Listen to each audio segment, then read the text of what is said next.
'Twas the night before Christmas when all through the house not a creature was stirring, not even a mouse. The stockings were hung by the chimney with care, in hopes that St. Nicholas would soon be there. The children were nestled all snug in their beds, while visions of sugar plums danced in their heads.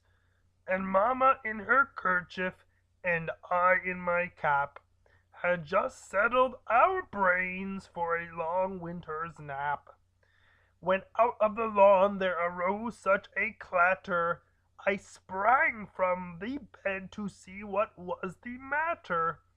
Away to the window I flew like a flash, tore open the shutters and threw up the sash.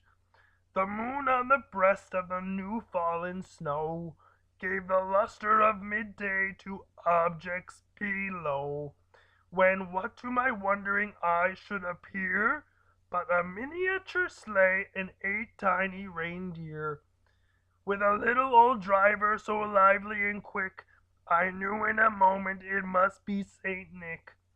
More rapid than eagles his coursers they came, and he whistled and shouted and called them by name. Now Dasher, now Dancer, Prancer and Vixen, on Comet, on Cupid, on Donner and Blitzen, to the top of the porch, on the top of the wall, now dash away, dash away, dash away all. As dry leaves before the wild hurricane fly, when they meet with an obstacle mount to the sky. So up on the housetop the coursers they flew, with the sleigh full of toys and St. Nicholas too.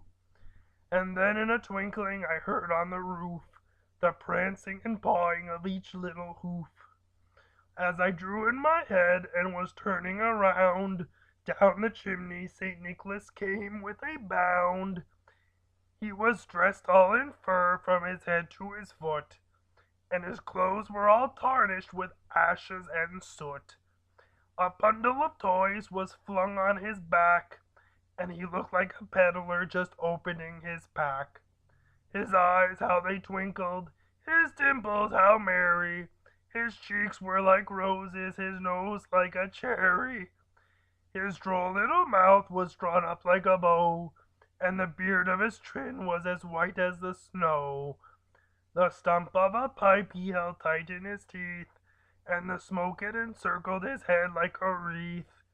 He had a broad face and a little round belly that shook when he laughed like a bowl full of jelly. He was chubby and plump, a right jolly old elf, and I laughed when I saw him in spite of myself. A wink of his eye and a twist of his head soon gave me to know I had nothing to dread. He spoke not a word, but went straight to his work, and filled all the stockings, then turned with a jerk, and laying his finger aside of his nose, and giving a nod up the chimney he rose.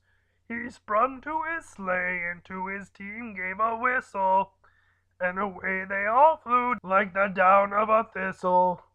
But I heard him exclaim, ere he drove out of sight, Happy Christmas to all, and to all a good night.